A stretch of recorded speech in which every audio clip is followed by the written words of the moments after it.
தமிழ் சட்ட நேயர்கள் அனைவருக்கும் வணக்கம். இது வரைக்கும் எங்கள் சேனலை சப்ஸ்கிரைப் பண்ணலைன்னா மறக்காமல் சப்ஸ்கிரைப் பண்ணிக்கோங்க. அப்போ தான் நாங்கள் தினம் போடுற பதிவு உங்களை வந்து அடையும். இன்றைக்கி வீடியோக்குள்ள போகலாம் வாங்க.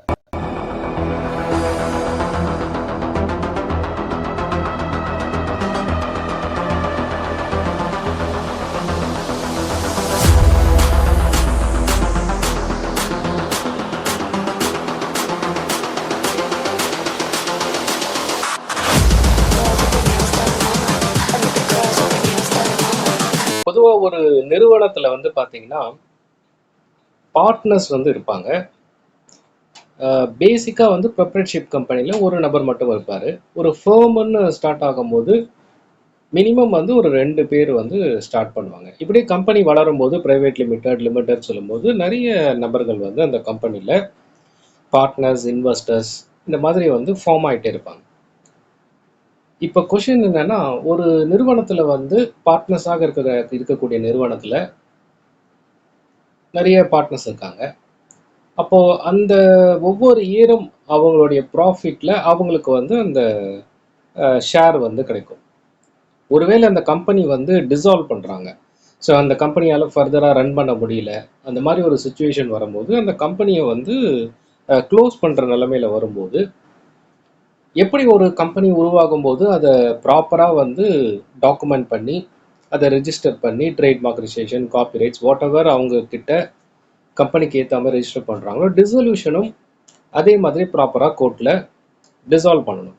இந்த மாதிரி டிசல்யூஷன் நடக்கிறதுக்கு முன்னாடி பார்ட்னர்ஸ் வந்து ஒருவருக்கு ஒருவர் தெரியாமல் அவங்களுடைய ஷேர்ஸை சேல் பண்ணுறது, கம்பெனி ப்ராப்பர்ட்டியை வந்து சேல் பண்ணுறது, அண்ட் தென் வந்து ஒரு கம்பெனி அவங்க கிட்ட இருக்க ஷேரை வேற ஒரு கம்பெனிக்கு வந்து மாற்றம் செய்கிறது, இந்த மாதிரியான குளறுபடிகள் ஏற்படும் போது என்ன ஆகும்னா, அந்த கம்பெனி டிசல்யூஷன் நடக்கும்போது அவங்க அக்கௌண்ட் ஸ்டேட்மெண்ட்டில் ப்ராப்ளம் இருக்கும். இப்போ ஒரு 4 பார்ட்னர் இருக்காங்க, ஒரு பார்ட்னர் இந்த மாதிரி செய்கிறாருன்னா அதோடைய லாபத்தில் கண்டிப்பாக வந்து ஒருவருக்கு நல்ல அந்த சேஞ்சஸ் பண்ணக்கூடிய நபருக்கு ப்ராப்ளம் ஏற்படாது. பட் மற்ற 3 பேருக்கும் வந்து ப்ராப்ளம் இருக்கும். பிகாஸ் வந்து கம்பெனி டிசல்யூஷன் ஆகும்போது மேபி சர்டைன் ரீசனுக்கு ஏதோ ஒரு லாஸால் நடக்கும். பட் இந்த லாஸை ஈடுகட்ட முடியாத ஒரு நபர் அவருடைய ஷேர்ஸை விற்கிறது, கம்பெனி ப்ராப்பர்ட்டியை சேல் பண்ணுறது, மற்றவங்களுக்கு தெரியாமல் பண்ணி அவருடைய ப்ராஃபிட்டை அவர் எடுக்கணும், அவருடைய ஷேரை. இந்த மாதிரியெல்லாம் செய்யும்போது so how to protect, so இதுதான் இங்கே கேள்வி. ப்ராப்பர் டிசல்யூஷனுக்கு முன்னாடி ஒருவர் பார்ட்னர் இன்னொரு பார்ட்னரை ஏமாத்துறது, அந்த மாதிரி ஒரு செயல்களை செய்யாமல் ப்ரொடெக்ஷன் செய்கிறது வந்து எப்படி? இது ஒரு கொஷினாக வந்திருக்கு. எப்பவுமே நம்ம ஒரு ஜட்ஜ்மெண்ட்டை பார்ப்போம். இன்றைக்கும் ஒரு ஜட்ஜ்மெண்ட்டை உதாரணமாக பார்க்கலாம். நம்ம பார்க்கக்கூடிய ஜட்ஜ்மெண்ட்டில் வந்து பார்த்திங்கன்னா ஒரு 5 பேர் உள்ள ஒரு பார்ட்னர்ஸ் ஃபேம். இந்த பார்ட்னர்ஸ் ஃபேமில் என்ன நடக்குதுன்னு பார்த்தீங்கன்னா, அக்கார்டிங் டு இந்தியன் பார்ட்னர்ஷிப் ஆக்டில் இந்த டீடு வந்து ரெடி பண்ணி கம்பெனி வந்து ரன் ஆகிட்டுருக்கு. இந்த பார்ட்னர்ஸ் ஃபேமில் ஒரு சர்டன் இயர்ஸ் ரன் ஆனதுக்கப்புறம் அந்த ஃபேம் வந்து டிசால்வ் பண்ணுறதா முடிவு பண்ணுறாங்க. ஏன்னா லாபகரமாக அந்த கம்பெனி வந்து போகலை. இப்போ டிசால்வ் பண்ணும்போது ப்ராப்பராக வந்து கோர்ட்டில் போய் டிசால்வ் பண்ணணும். கோர்ட்லேயும் வந்து வழக்கு வந்து இனிஷியேட் பண்ணுறாங்க.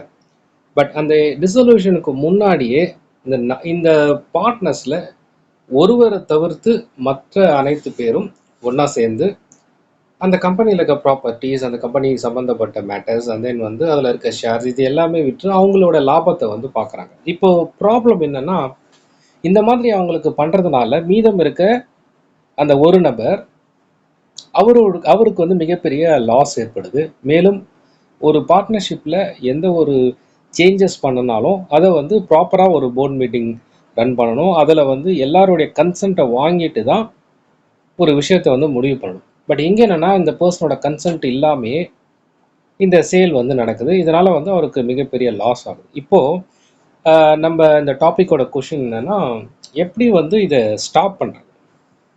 ஸோ அகெயின் இந்த பர்சன் என்ன பண்ணுறாரு, ட்ரையல் கோர்ட்டில் வழக்கை வந்து ஸ்டே வாங்கிறதுக்காக இனிஷியேட் பண்ணுறாரு.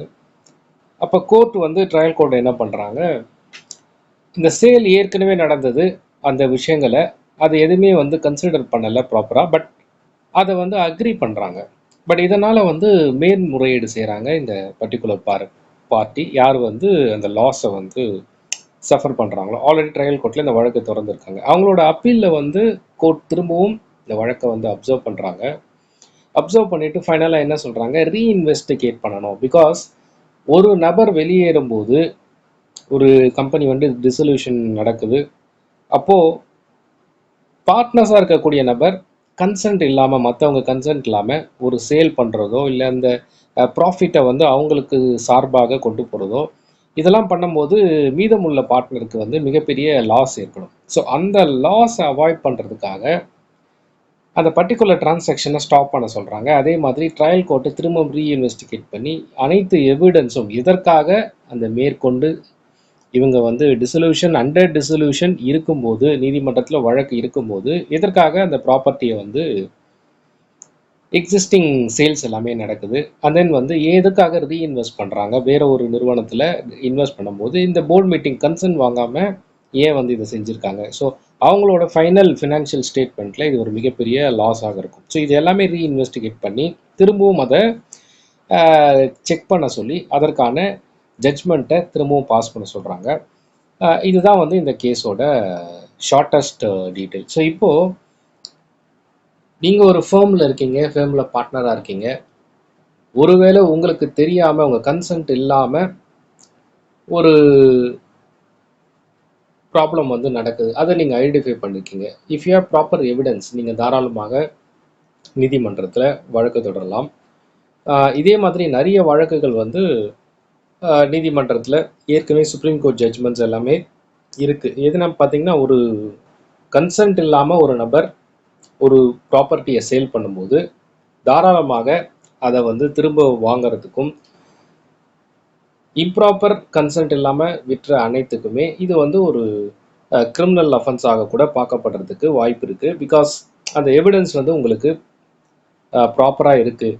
அப்போ இதை ரீக்ரியேட் பண்ண முடியும். திரும்பவும் வந்து அந்த ஏற்பட்ட லாஸுக்கான, இப்போ 4 பேர் இருக்காங்க, ஒருத்தருக்கு மட்டும் பெரிய லாஸ் இருக்குது, மீதி 3 பேரும் வந்து அவங்களுக்கு அட்வான்டேஜாக இருக்குது. ஏன்னா வந்து அவங்க வந்து இது திருப்பி எடுத்துக்கிறாங்க without the concern of the person. So அப்போ அந்த லாஸை ஈடுகட்டுற மாதிரி அதற்கான காம்பன்சேஷன் கொடுக்கறதுக்கும் ஆர்டர் பண்ணுறதுக்கும் நீதிமன்றத்தில் வாய்ப்பு இருக்குது. So based on the case நான் கொடுத்துருக்க இன்ஃபர்மேஷன் உங்களுக்கு யூஸ்ஃபுல்லாக பண்ணிக்கிறேன். வேறு எதாவது கமெண்ட் செக்ஷனில் கேட்கலாம். அடுத்த சந்திப்போம். நன்றி, வணக்கம்.